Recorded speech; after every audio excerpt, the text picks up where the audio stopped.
which is yun yung mali ko. Binigay ko, again guys, take note, binigay ko ang security number ng card. Pinakabobo na ginawa ko sa buong buhay ko. Ramdam ko ba, kanina pa nag-text tapos magtawag-tawag. Grabe na mga scammer to, ang pera gipaghirapan mo. Kunin lang nila agad. Gwapo kayo mga istorya mo. As in, very nice talaga makipag-usap. Napaka-professional. Akala mo nagtatrabaho sa airlines. Yung magsabi, good morning ma'am, do you want water or wine? Ganun yung mga, mga tumatawag, mga scammer, mga cute. Naglabas ang pagkailungga ko, guys. Mga scammer, pinasok ako ng scammer kaaga-aga. Thank you pa sa payong, ma'am. Thank you pa ako, wow, sana all may payong. Bigyan akong payong. Langya, scammer pala. Grabe pala yung mga scammer ngayon, guys. Kaya kayo mag-ingat kayo kasi akala mo legit kaya nagapasok sa'yo na text message mismong bangko. Number ng bangko. Yung alam niyo yung mga bangko, di ba hindi number ang nagalabas? Either ganito na bangko or ganyan na bangko. Huwag na tayo magsabi ng pangalan. Baka mamaya kasuhan tayo ng bangko, no? Pangalan sa bangko. My gosh, malapit na. 5,000 pa to. Malapit ako na scam ng, kung pagkatapos ng 5,000, 50,000 agad, wala, iyak ka. Palit pa nato ang slipware. Walang klaro. Sus, ako pa naman magtawag sa kanila ulit. Ubos na yung 100 pesos na load.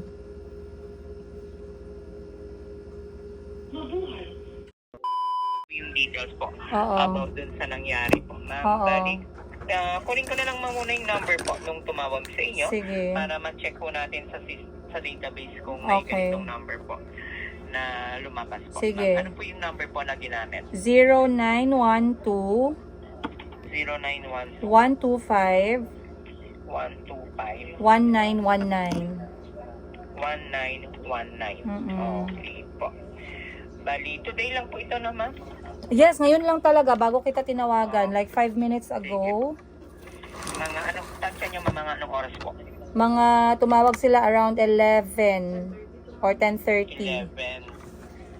Okay, mga around 10:30, yes, pwede. 10:30. Mm-mm. 10:30. Sige po. Bali dito, ma'am, upon checking naman po sa account ninyo, wala naman akong dito, ma'am, sa binigay niyo pong card, ma'am, ha? Kanina, earlier po. Bali, wala naman po ako nakikita, ma'am, na transaction today. Mm. Bali, yun po. Bali, sabi niya, ma'am, alam po yung information niyo is like, alam po niya yung Card full name number. niyo, Yes, alam niya ang Card full number. name, alam niya ang card number. full name. Mm. Ano pa po, ma'am? Yun lang naman yung pinagtatakan ko. Tapos pumapasok. Pag nagsabi siya sa akin na may matanggap akong message na OTP, ang message talaga is pumapasok Sa dun mismo message, sa... ma'am, huwag niyo lang banggitin yung OTP, ma'am, ha? Yung una is yung verification code mo na kinuha sa akin just now, 'di ba? Apa. Same chat, same message area pumapasok yung sinabi niya. So unang pumasok is yung delivery daw ng card ko, i-deliver daw via Grab, which is 50 pesos daw yung babayaran. Text yan, ma'am? Text. O sinabi niya? Text. Sabi niya, ma'am, may ma-receive kayo na message via Grab na iaano kayo ng 50 pesos. Supervisor Chos daw yung babae. Bali, ang sinabi, ma'am, for a while, ha? Bali, naka-receive kayo ng SMS na ma-charge kayo ng 50 pesos Yes, po. yes, for sa card delivery ko, yes. From Grab po. Yes, then yung message. Itong message, ma'am, na makaka-receive po. Yes, yes. Yan po ba yung nakalagay, ma'am? Pwede bang pabasa po? Huwag niyo lang banggitin Nakalagay po may OTP, is, ha? huwag ibigay ang one-time password sa kahit kanino. Are you making an online purchase at Grab for 50 pesos using your card ending in this number? If yes, please give us the OTP. Then RCBC will never call, text, or email to ask for your OTP. If this is not your transaction, call our credit cards customer service hotline immediately. Okay, bali possible, ma'am, nire-register nila sa Grab, ma'am, yung account number ninyo. Kasi yan, ma'am, wala po kasi tayong ganun, ma'am, na sasabihin po may 50 pesos for delivery ng card. Yes, Ang yes. delivery kasi, ma'am, wala po siyang, once na na-replace yung card ninyo due to some circumstances po, like nag-report kayo ng compromise, nawala yung card or nasira yung card, tatawag kayo dito sa amin po para i-replace po yan. Then wala naman yung replacement delivery fee. Yun po, na sinasabing 50 pesos from Grab. Bali, possible yung message sa inyo, ma'am. Tinatry nila mag-purchase sila sa Grab. Kaya napadalan kayo ng OTP. Kaya nga eh. I was just wondering, hindi ko rin inisip actually. I'm not sure if this is scam or what. Pero because the message is talagang pinapasukan ng message every time na ginagamit ko yung card ko, I just thought, it's okay. And then, after nun, their really concern is, papalitan daw yung card ko ng bago with a higher credit limit. Wala tayong ganun, ma'am, napapalitan. Kaya nga eh, nire-report ko nga sa'yo, diba? And then, yun nga, ma'am. Sige po, bali higher limit daw po. And then, at first, okay naman, pero, kasi sabi ko nga, diba, pumapasok yung message text box, na kung tutuusin, gumagana lang yan pag sinaswipe ko talaga yung card na ako mismo yung gagamit. So, sabi ko, bakit may access dito if scammer? So, hindi ko pa inisip na ganun. And then, ang next is, nagtanong na siya na kung na-receive ko ba daw yung free na umbrella from RCBC. And then, sabi ko, wala naman ako na-receive pa. Then, sabi niya, may message ulit na papasok. And then, eto na yung next na message na na-receive ko. Ano po nakalagay, ma'am?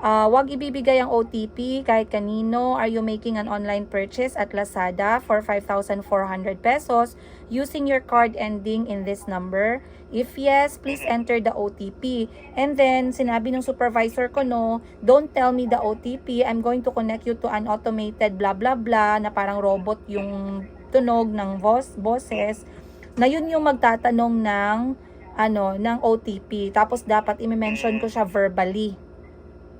So hindi ko na sinagot pagdating doon kasi this message alone, I was really confused ako kasi sabi mo free pa yung from RCBC. Bakit may Lazada online purchase na 5,400? Tama naman po. Bali, yun nga. Sorry, ma'am.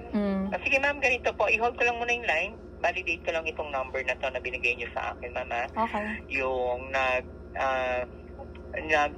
tumawag sa inyo, ma'am. Hold ko lang po yung line, ma'am. Huwag niyo munang ibababa. Sige, thank you.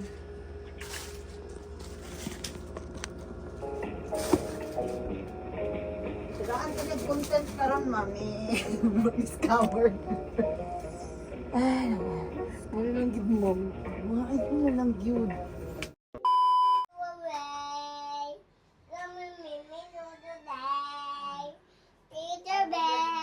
Little Bunny, little Mayumi wants to play. Rain, rain, go away. Gusto kong umalis sa trabaho pero si Mayumi ayaw magpaiwan kaya ginadistract namin. Kaya ayaw niya magpaiwan, no? But good afternoon, guys. Maayong hapon. Time check natin, 1:00 na. Gusto kong ikwento sa iyo tong instance kahapon na malapit akong na-scam. Kasi nga, baka mangyari sa inyo. Nakakapagtaka ng bongga. But hindi ko siya itatago kasi ayoko na baka mangyari nga sa inyo. Hindi ko alam, tiglangaw na naman ba? Ang daming langaw,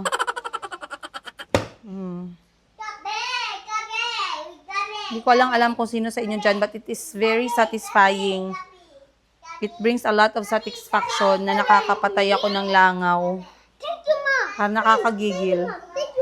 Calby, I need all the crayons on the table now.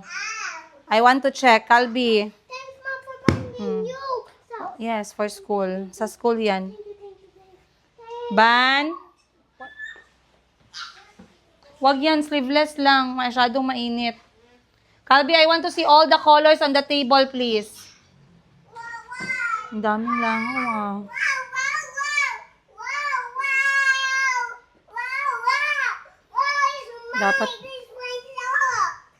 Dapat nagtatrabaho ako ngayon dun sa shop. Kaso hindi umabot yung signal, kaya bumalik ako dito sa loob. Na-distract naman ako sa langaw. So ngayon, instead na magtrabaho, I don't know, is it smaller? Instead na magtrabaho, pinapatay ko yung mga langaw muna kasi hindi ako makapag-concentrate. There's another one there.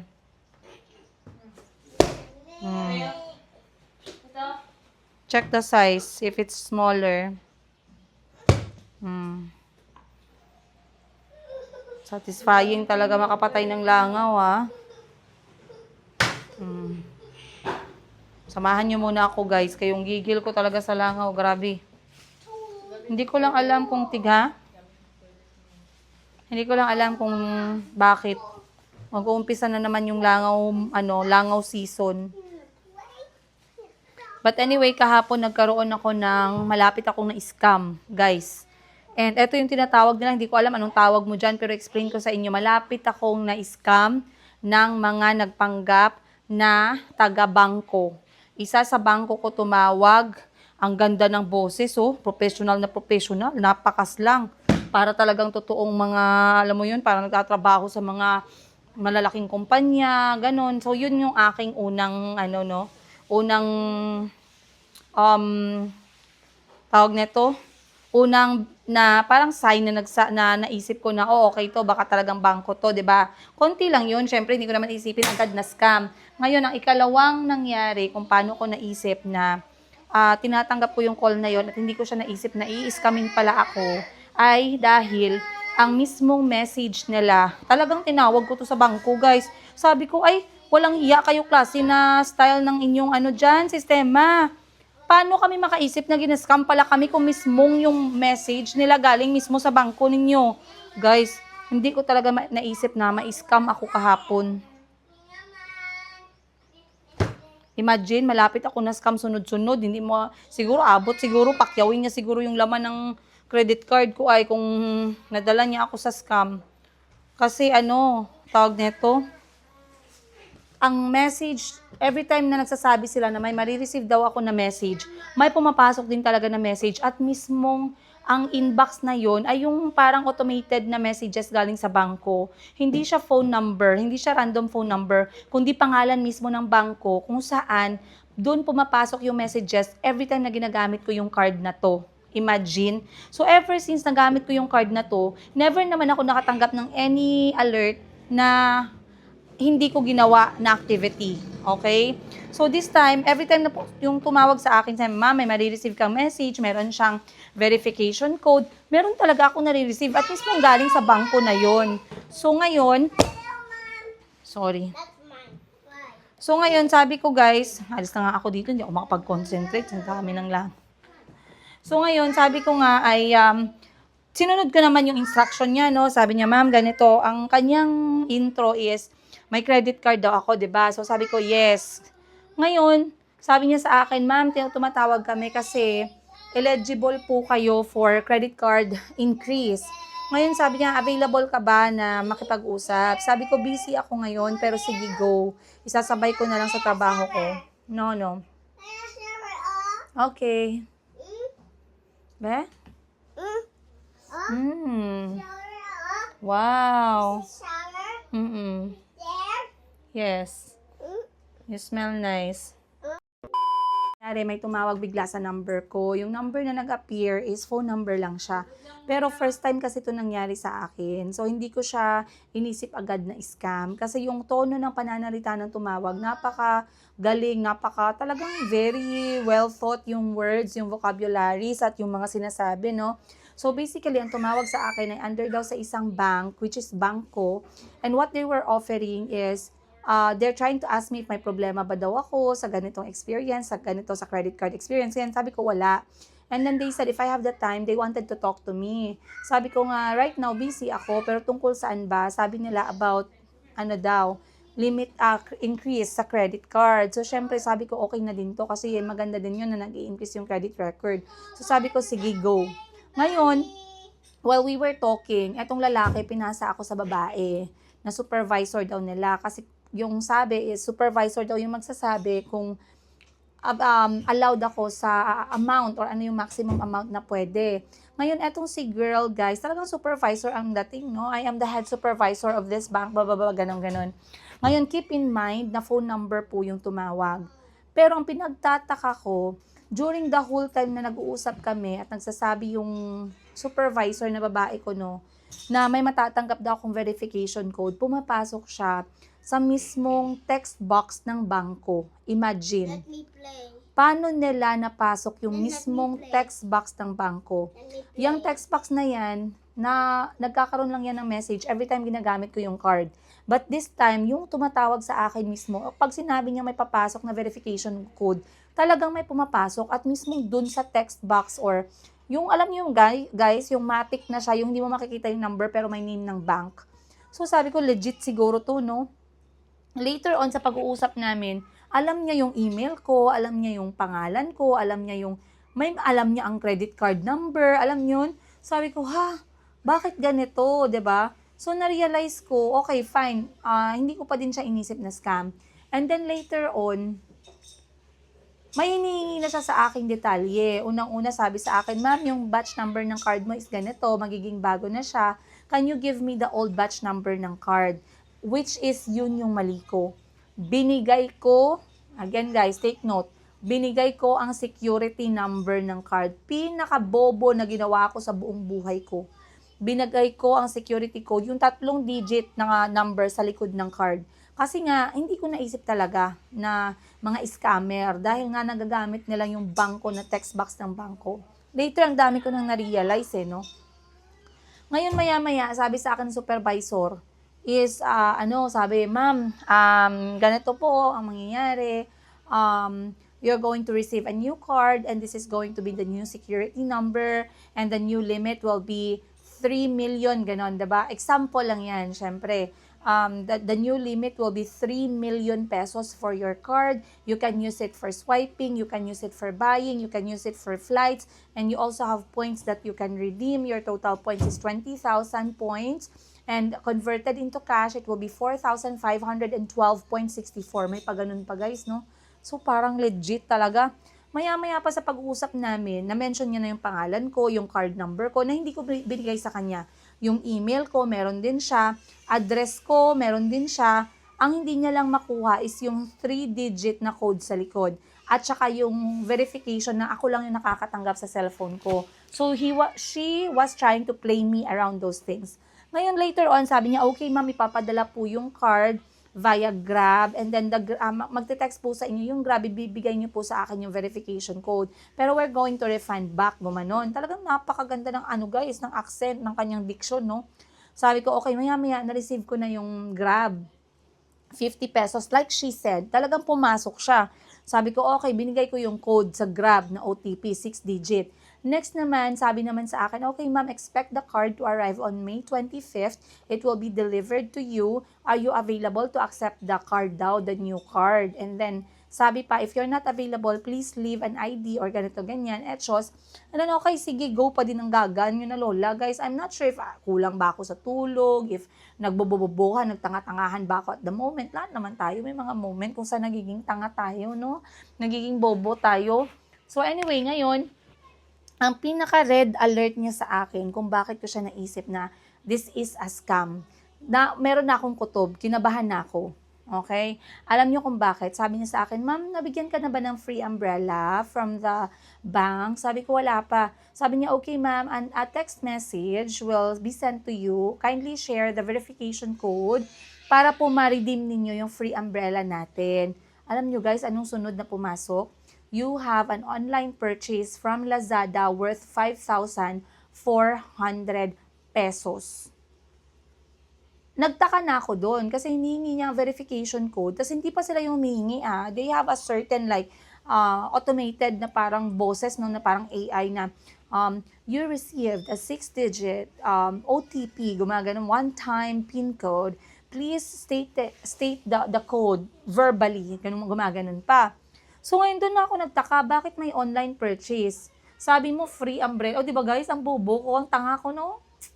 Hindi talaga sa lahat ng oras nag-iisip ang Madam Tindera ninyo, no? Sabi ko, sabi mo sa akin, ibigay mo lang yung payong, yung panaisip ko, bakit may online purchase? Kailangan daw nila yung code para ma-push through daw yung process. Sabi ko, ano na process? Sabi ko, I'm not comfortable with this now. I want to drop the call. Gumano na ako. O, di ba, napaka-polite ko pa.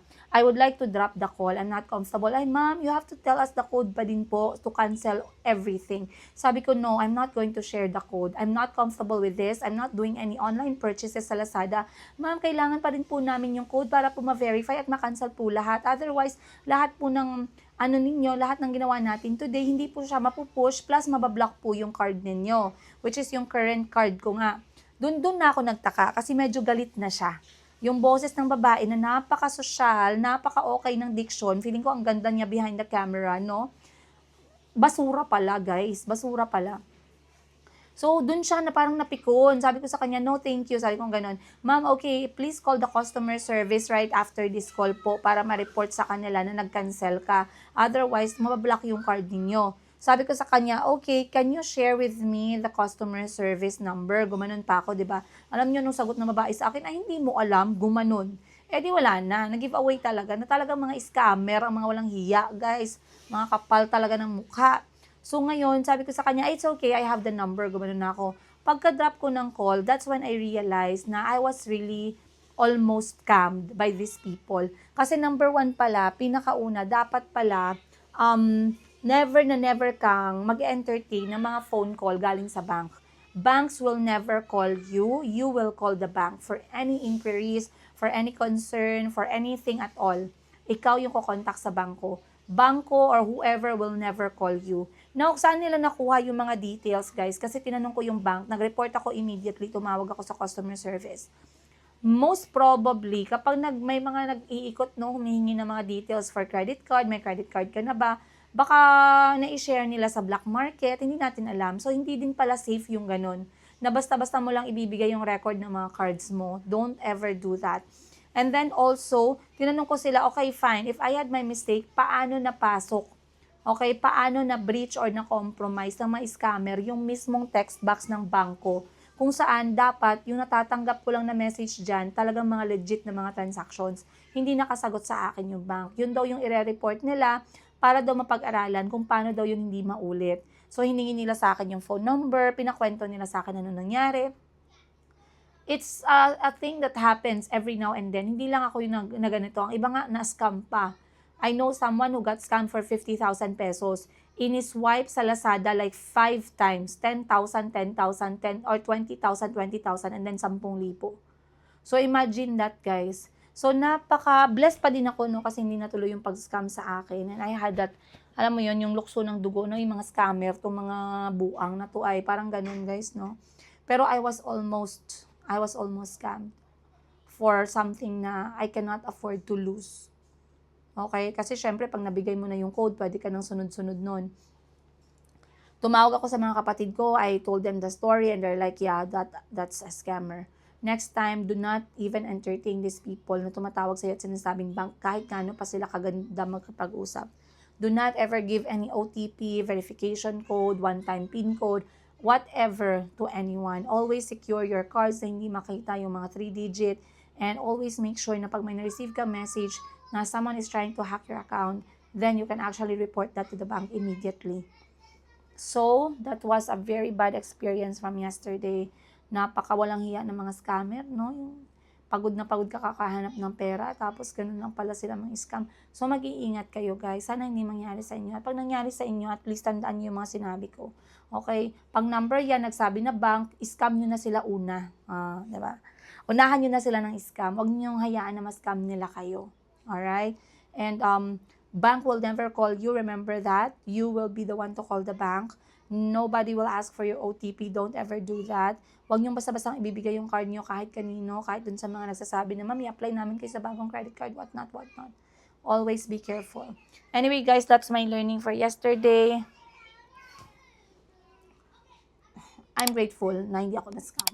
Once again, maraming salamat. Ako'y magtatrabaho na. I'll see you guys on the next one. Much love, Princess Siga.